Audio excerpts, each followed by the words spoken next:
Bonjour à toutes et à tous. Bonjour à toi Marie. Bonjour Manu. De quoi va-t-on parler aujourd'hui? Eh bien, comme dans l'épisode précédent, nous allons poursuivre notre exploration du fonctionnement des uniels, les pixels d'univers. Mais avant ça, tu te souviens qu'on avait parlé d'éléphants roses dans le second et le troisième épisode de notre série? Ne me dis pas que tu as trouvé un éléphant rose pour du vrai? Eh ben, figure-toi que si.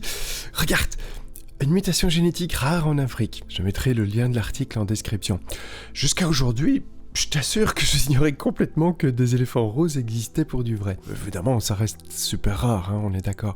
Mais je me demandais, toi, qu'est-ce que t'en penses? C'est trop bizarre. En tout cas, ça m'apprendra à ne pas trop vite penser que quelque chose n'existe pas. Eh ben, tu vois, c'est comme ça qu'on progresse sur le chemin de la sagesse. Et le chemin de l'humilité d'ailleurs aussi. C'est un peu le même d'ailleurs. Je trouve qu'on devrait plus souvent dire peut-être. Eh ben, je suis bien d'accord.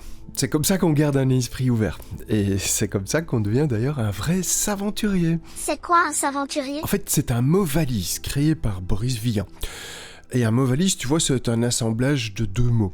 Tu connais déjà un exemple avec le mot pixel, tu te souviens? Oui, ça vient des mots anglais picture et élément. C'est ça. Eh ben, le mot saventurier, ça vient de l'assemblage des mots savant et aventurier. Donc un saventurier, c'est quelqu'un qui, bien sûr, aime apprendre et comprendre l'univers, comme tous les savants. Mais le saventurier, il aime la science au point où il ose s'aventurer à explorer des endroits où les autres n'osent peut-être pas trop aller. Donc ça demande un peu du courage. Et ça demande certainement une âme d'enfant. Ils sont comme tous les enfants qui regardent nos vidéos. Mais quand tu dis qu'ils aiment l'aventure, ça veut dire qu'ils cherchent des trésors? Oui, mais pas comme les trésors, comme ceux que les adultes recherchent habituellement. Tu vois, en fait, dans ce cas-ci, je parle pas de liasses de billets, de coffres pleins de pièces d'or ou de pierres précieuses. Non, en fait, je parle de savoir, de connaissance, de compréhension de l'univers. Un saventurier, ça ose aller chercher même là où il n'y a pas de lumière. Alors qu'un savant pas aventurier, bah lui, il préfère toujours rester là où il y a de la lumière, dans les endroits où il voit clair. On dirait des moustiques. La nuit, j'ai remarqué qu'il y en a plein près des lampes. Peut-être qu'ils ont peur du noir. Ou peut-être pas, ceci dit. Va t'en comprendre. En fait, tout ce qui est mystérieux, les savants pas trop aventuriers, en physique en tout cas, ils ont tendance à le peindre en noir. Par exemple, il y a de la matière qui disparaît à l'intérieur d'un astre un peu bizarre. Hop, c'est un trou noir. La matière qu'on n'arrive pas à voir dans notre espace, c'est de la matière noire. La lumière que cette matière émet, c'est de la lumière noire, avec des photons noirs. L'énergie mystérieuse qui provoque l'accélération de l'expansion de l'univers, eh bien, c'est de l'énergie noire. Bref, tout ce qui est mystérieux, pour les savants pas trop aventuriers, c'est noir. Mais toi, tu en connais, des vrais aventuriers? Aujourd'hui, c'est vraiment des perles rares, très rares.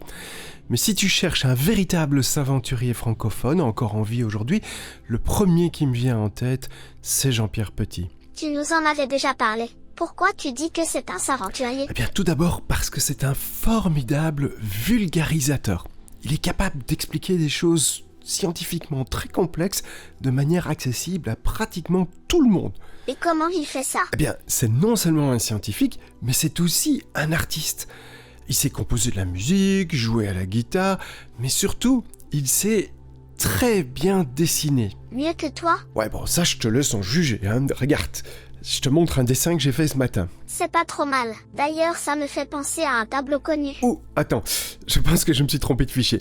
Voilà, attends, voilà. Je sais pas pourquoi, mais je confonds toujours mon dessin avec l'original. Pourtant, moi, j'arrive facilement à ne pas les confondre. C'est ça. Moque-toi. Enfin, bref. Jean-Pierre Petit, c'est mon saventurier préféré. Pourquoi? Simplement parce que j'apprécie son talent pour faire des bandes dessinées de vulgarisation scientifique. Je viens d'en parler. D'ailleurs, il appelle ces bandes dessinées les aventures d'Anselme Lanturlu. Et d'ailleurs, je t'ai déjà montré quelques planches extraites de ces bandes dessinées dans cette vidéo-ci. Et si ça t'intéresse de lire une, voire plusieurs de ces bandes dessinées, je te mettrai un lien en description pour que tu puisses télécharger les bandes dessinées qui t'intéressent. En français, mais aussi dans plein d'autres langues. Et ça coûte combien? Mais c'est gratuit. Enfin, si tu veux une version en papier, alors tu vas devoir payer. C'est normal. Mais tant que tu te contentes des fichiers électroniques, Jean-Pierre Petit les offre gratuitement. Cool. Et grâce à ces bandes dessinées, il nous explique des choses qui sont parfois très complexes à comprendre. Par exemple, dans Le Mur du Silence, il m'a appris plein de choses sur la magnéto-hydrodynamique. Et on en parlera peut-être un jour, mais pas aujourd'hui. Aujourd'hui, on va parler de son modèle cosmologique. Un modèle qu'il a décidé d'appeler le modèle Janus. Janus? Ça veut dire quoi? En fait, Janus, c'est le nom d'un dieu romain qui se caractérise par le fait qu'il a deux visages. Il a un visage qui regarde vers le passé et un autre qui regarde vers le futur. Il est un peu bizarre, ce monsieur. Ouais, c'est sans doute pas le plus beau des dieux de l'Antiquité. Mais c'est à ma connaissance un des seuls dieux capables, grâce à ses deux visages, de regarder simultanément vers l'avenir et vers le passé. Alors, pourquoi est-ce que Jean-Pierre Petit a choisi ce dieu-là ? Parce que, selon lui, mais aussi selon le très célèbre physicien soviétique Andreï Sakharov, nous vivons dans un univers énantiomorphe. Énanti quoi? Énantiomorphe. Regarde, je te montre ici 2 tire-bouchons énantiomorphes. À ton avis, lequel des deux est normal ? Je dirais celui de gauche parce qu'il faut le tourner dans le sens des aiguilles d'une montre pour qu'il s'enfonce dans le bouchon. C'est bien ça. Mais c'est quoi le rapport entre ces tire-bouchons et notre univers? En fait, pour faire simple, notre univers, selon le modèle Janus de Jean-Pierre Petit, c'est un peu comme si c'était une feuille de papier ou une page de livre avec un côté recto et un côté verso. Si l'encre a transpercé le papier ou si on regarde à travers la page en transparence ce qui est écrit de l'autre côté, c'est comme si on observait ce qui est écrit dans un miroir. Ce sera pareil pour 2 univers énantiomorphes, tu comprends ? Mais dans un livre, il y a plusieurs pages. Ça veut dire qu'il y aurait plusieurs univers? Bon, ça, personne n'en a la preuve actuellement. C'est une hypothèse qui est de plus en plus à la mode. Donc peut-être bien, peut-être pas. On verra. Le 4e est à logique. Oui, l'indétermination. En fait, il faut en tenir compte au cas où. Donc, dans notre simulation à nous, on pourra facilement mettre autant d'univers qu'on veut, tant qu'on a bien sûr les ressources nécessaires. Mais bon, cette question des multivers dans notre simulation, on en reparlera peut-être plus tard. Aujourd'hui, on s'attache à un seul univers, le nôtre. Donc, ce qu'il faut comprendre maintenant, c'est que chaque page du livre, en fait, c'est une paire d'univers complémentaires. C'est un petit peu comme les 2 pôles d'un aimant, ou d'une batterie, si tu veux. Ou comme les mamans et les papas. Ouais, c'est ça. Enfin, plus ou moins. Et d'ailleurs, on va en reparler, parce que ce principe de complémentarité, ça sera vraiment présent partout dans notre simulation. Bref, si on revient à notre couple d'univers complémentaires, notre univers jumeau, donc le côté verso de ce couple, on va l'appeler l'univers des masses négatives. Et si on l'observe attentivement, on pourrait croire que le temps s'y écoule à l'envers, vers le passé.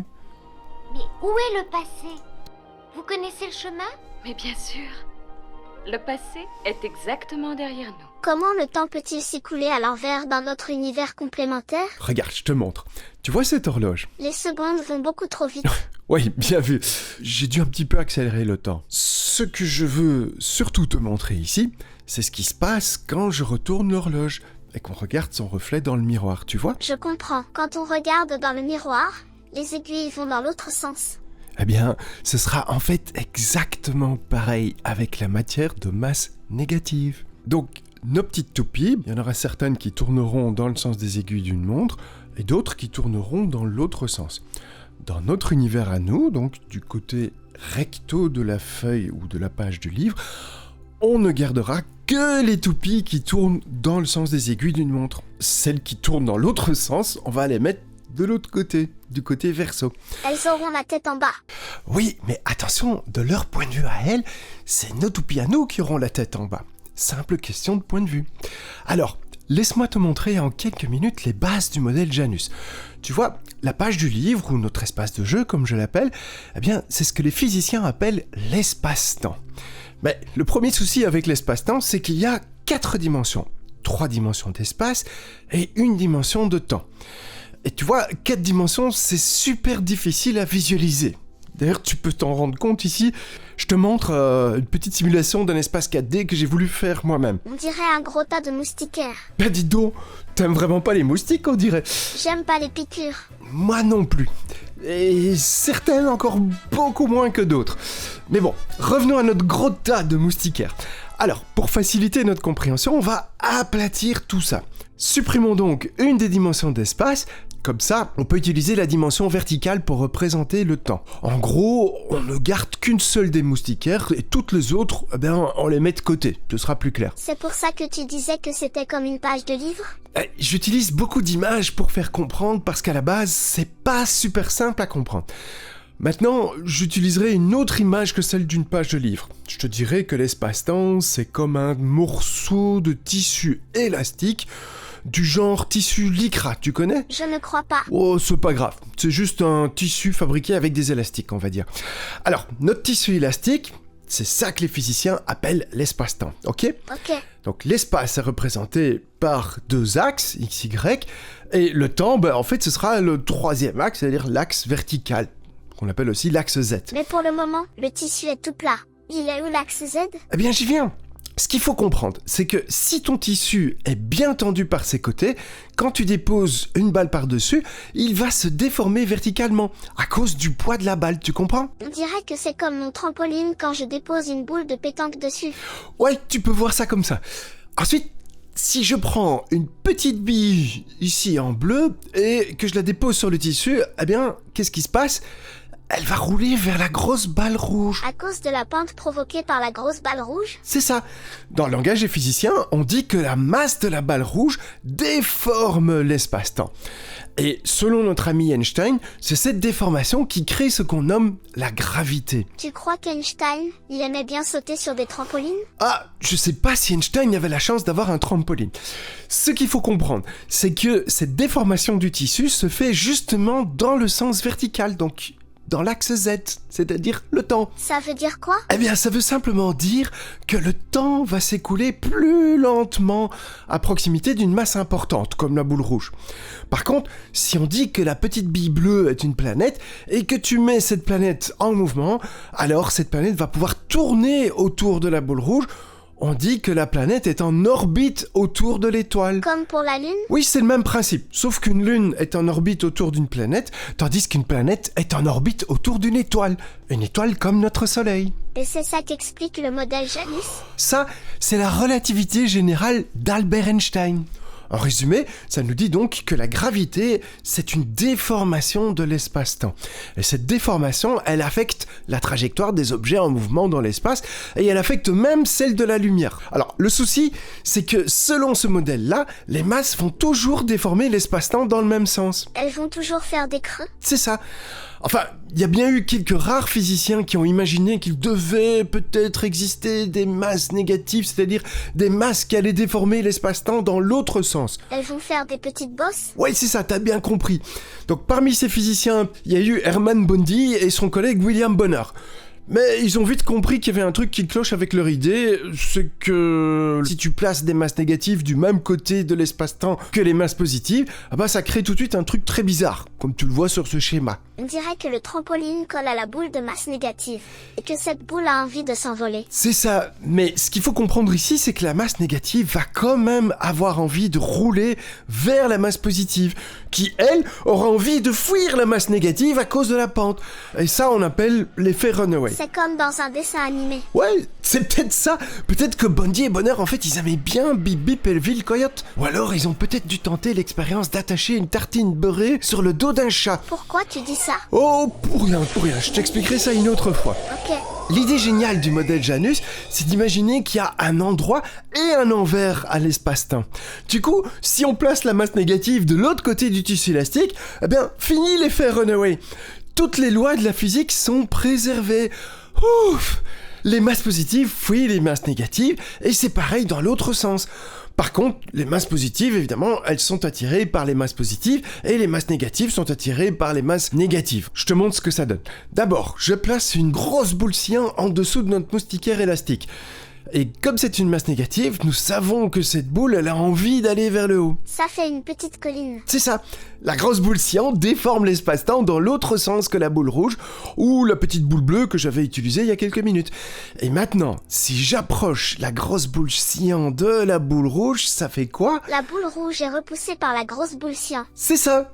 les masses de signes contraires se repoussent. Oui, Tu as déjà compris l'essentiel du modèle Janus. je suis pas sûre d'avoir tout compris. Oh, tu sais, moi non plus. Je suis jamais sûr d'avoir tout compris. Mais pour bien nous aider à comprendre ce modèle, Jean-Pierre Petit nous a proposé de faire une expérience par la pensée. Alors, imagine que tu prennes à la piscine ton tissu élastique toujours bien tendu sur un cadre. Imagine que tu fixes ce cadre sous l'eau de la piscine. Enfin, imagine qu'en dessous de ton tissu immergé, eh bien, tu mettes tout plein de balles de ping-pong. À ton avis, ces balles de ping-pong, elles vont vouloir faire quoi? Elles vont toutes vouloir remonter à la surface pour flotter. C'est ça. J'ai déjà vu ça en prenant mon bain. Quand je lâche mon canard en plastique sous l'eau, il remonte tout de suite à la surface pour flotter. Exactement. Ton canard en plastique se comporte comme des bulles d'air qui, sous l'eau, ont envie de remonter vers la surface. Sauf qu'ici, nos balles de ping-pong, elles pourront pas remonter complètement, parce qu'elles seront retenues par notre tissu élastique immergé, toujours bien tendu sur son cadre. Est-ce que tu comprends? Oui. Alors maintenant, qu'est-ce qui se passe si tu places plein de petites billes en métal ou en verre par-dessus le tissu élastique? Les petites billes de verre ne flottent pas. Elles vont vouloir couler au fond de la piscine, mais les balles de ping-pong, elles veulent remonter à la surface. Ça va faire comme sur le dessin, un joli paysage avec des collines et des vallées. C'est ça, les vallées, comme tu les appelles. En fait, les physiciens, ils appellent ça des amas de galaxies. Et entre ces amas de galaxies, eh bien, il semble y avoir du vide, ou des collines, comme tu les appelles. C'est très mystérieux, d'ailleurs, pour les physiciens. Les collines, en fait, c'est, selon le modèle Janus, là où il y a beaucoup de masse négative de l'autre côté de l'espace-temps. Et cette matière, selon les calculs de Jean-Pierre Petit, eh bien, elle est à la fois beaucoup moins dense, mais aussi beaucoup plus abondante que celle qui se trouve de notre côté de l'espace-temps. D'où son idée géniale de comparer cette matière négative à des balles de ping-pong coincées sous le tissu élastique dans la piscine. Tu comprends? C'est super facile à comprendre. Tu crois que les physiciens ne comprennent pas ça? Oh, tu sais, je pense qu'ils n'essayent même pas de comprendre. Tu vois, ils aiment tellement la relativité générale d'Einstein, d'abord parce que, faut avouer que c'est vraiment pas simple à comprendre, et eux, ils s'y sont parvenus malgré tout. Donc, j'imagine que ils ont un petit peu de fierté de ça. En plus, comme ce modèle a été prouvé par plein d'expériences, ils se disent tous, c'est bon, cool, on a forcément tout compris, on a le bon modèle. Oui, mais voilà, depuis quelques décennies maintenant, il y a des physiciens qui observent des choses qu'ils n'arrivent pas à expliquer avec la relativité générale ou avec le modèle standard, comme on l'appelle. Tu peux donner un exemple? Ok, je pourrais tout d'abord te parler de la mystérieuse forme et du mouvement des étoiles à l'intérieur des galaxies. C'est entre autres pour cette raison que les physiciens ont été forcés d'imaginer l'hypothèse de la matière noire. C'est une matière invisible et qui reste jusqu'à présent complètement non détectée. Et ce, malgré les moyens considérables qu'on y a consacrés. Or, tu vois, sans cette grosse rustine que constitue l'hypothèse de la matière noire, il y a beaucoup de choses qui restent inexplicables. Tant qu'on rejette le modèle Janus, bien entendu. Mais pour prendre un exemple plus simple à comprendre pour tout le monde, reparlons un instant des amas de galaxies. Ça aussi, tu vois, c'est une observation bizarre pour nos amis les physiciens. Parce qu'il n'y a pas de raison que les galaxies se concentrent sous forme de filaments. Si toutes les galaxies s'attirent les unes les autres, et s'il n'y a aucune force de répulsion dans l'univers, alors les galaxies devraient s'agglutiner les unes aux autres. Tout ça, ça devrait en fait former des grosses taches de lumière au milieu du vide intersidéral, un petit peu comme des grosses îles au milieu de l'océan, mais certainement pas des immenses filaments comme on les observe.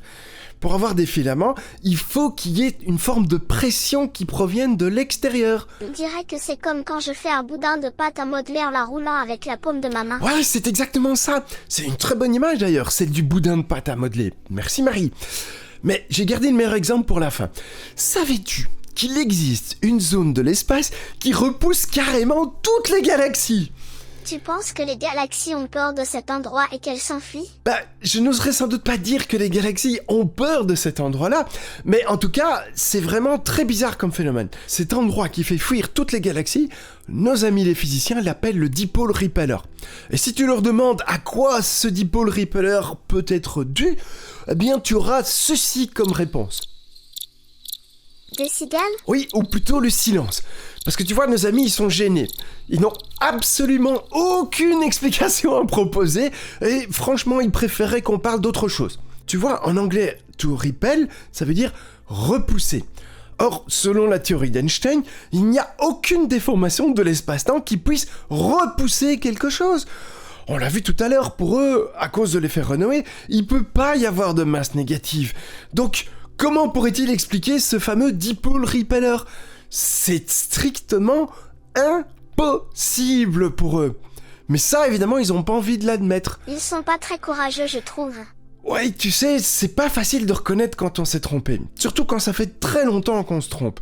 Tu vois, ce qu'ils ont appris à l'université, c'est que tout ce qui a une masse s'attire.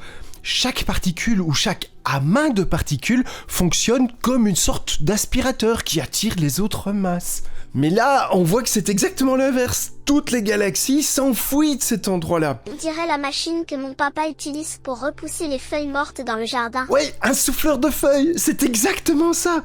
Bref, que ça leur plaise ou non, nos amis les physiciens sont ou seront forcés tôt ou tard d'admettre qu'il existe dans l'espace quelque chose de mystérieux, quelque chose d'invisible, quelque chose qui repousse les choses loin de lui.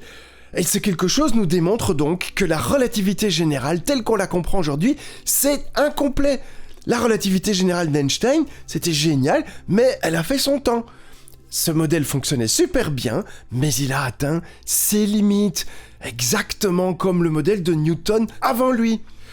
Le modèle Janus, lui, il est capable d'expliquer toutes ces observations mystérieuses qu'on voit dans l'espace, dans l'infiniment grand. Et c'est pour ça que je l'utilise, pour construire notre simulation de la réalité.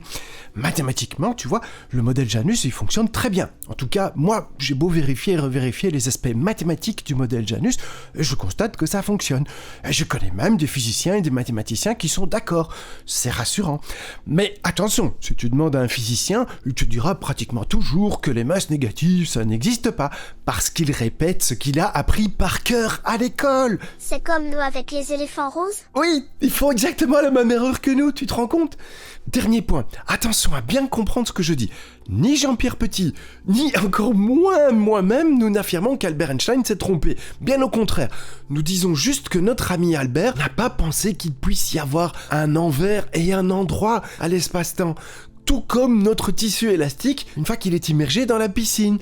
Il fallait donc 2 équations de champ, une pour l'envers et une pour l'endroit de l'espace-temps. Et c'est uniquement comme ça qu'on peut concevoir des masses négatives. Mais ça, évidemment, à son époque, Einstein, il n'en avait pas besoin. Il pouvait expliquer tout ce qu'on avait observé avec uniquement des masses positives. Sinon, moi j'imagine qu'il y aurait pensé. Enfin, je crois, parce que tout le monde est d'accord pour dire qu'Einstein c'était un vrai génie. Comme toi ? Oula, moi, si tu savais, tu as déjà constaté mes grands talents de dessinateur. De fait. Tu sais, je dois t'avouer un petit secret, mais ça reste entre toi et moi, hein. Promis. Eh bien, tous ceux qui me connaissent, ils savent que je suis très loin d'être un génie. Et la preuve, c'est que je me trompe souvent. Ça vient sans doute du fait que, comme beaucoup, je suis souvent victime de ce qu'on appelle l'effet Dunning-Kruger. C'est quoi l'effet Dunning-Kruger ? Bah tu vois, c'est quelque chose qui nous affecte tous. Ça arrive quand tu as étudié juste ce qu'il faut sur un sujet pour croire que tu as tout compris, alors qu'en fait, pas du tout. Je pense que c'est fort lié à l'orgueil. Or, l'orgueil, tu vois, c'est un gros problème pour tous les humains. Et donc, j'en souffre moi aussi souvent, et je t'avoue que ça m'ennuie beaucoup. Mais parfois, j'aimerais que les gens comprennent tout le temps qu'il me faut pour commencer à ne serait-ce que comprendre un tout petit peu certains des sujets sur lesquels je me passionne. A fortiori, quand il y a des mathématiques complexes à devoir décoder pour y comprendre quelque chose. Bref, pour le dire simplement, je comprends vite, mais il faut m'expliquer très longtemps. Ne me dis pas que tu penses être stupide. Ah, je dirais pas que je suis stupide, mais je suis bien conscient de mes limites, tant au niveau physique qu'intellectuel. C'est comme ça, on est comme on est. Et je pense que c'est comme ça pour tout le monde en fait, hein. Tout ce que je peux faire, c'est tenter de faire de mon mieux avec ce que je suis. Mais voilà, pour revenir au modèle Janus, c'est quand même ça qui nous intéresse, tout génie qu'il fut réellement, lui, Einstein, il n'avait pas forcément raison sur tout non plus. Aujourd'hui d'ailleurs, on a observé énormément de choses nouvelles, notamment avec le télescope James Webb. Et malheureusement pour Einstein, beaucoup de ces observations ne s'expliquent plus par la relativité générale seule. Donc ça veut dire que de toute façon, il existe des choses qui déforment l'espace-temps dans l'autre sens que ce que les physiciens admettent. Et ça, c'est exactement comme les balles de ping-pong sous l'eau, qui forment des petites collines quand elles sont retenues par le tissu élastique de l'espace-temps. Les collines, c'est là où le temps s'écoule à l'envers ? Les collines, c'est là où se sont concentrées les masses dont les vecteurs sont orientés dans l'autre sens que celles qu'on observe de notre côté de l'espace-temps. Et Pour que ce vecteur soit orienté dans l'autre sens, il faut en effet que la flèche du temps soit inversée. C'est ça que je n'arrive pas à bien comprendre. Alors, laisse-moi te rassurer, c'est vraiment pas très difficile à comprendre. Mais il y a quelques petites choses que je devrais t'expliquer avant ça. Vu le temps qui passe, je me rends compte que je vais pas pouvoir tout expliquer aujourd'hui. Alors voilà ce que je te propose. On prend quelques jours de repos et on reparle de cette question d'inversion du temps dans le prochain épisode, ok ? Ok, mais s'il te plaît, n'attends pas trop pour faire l'épisode suivant. T'inquiète pas, le prochain épisode est déjà pratiquement écrit et monté. Mais pour la suite, je te promets que je ferai de mon mieux. Mais tu sais, c'est vraiment pas simple pour moi pour le moment. Merci Manu. Merci à toi surtout. D'ici le prochain épisode, porte-toi bien, portez-vous bien et à très bientôt. Au revoir.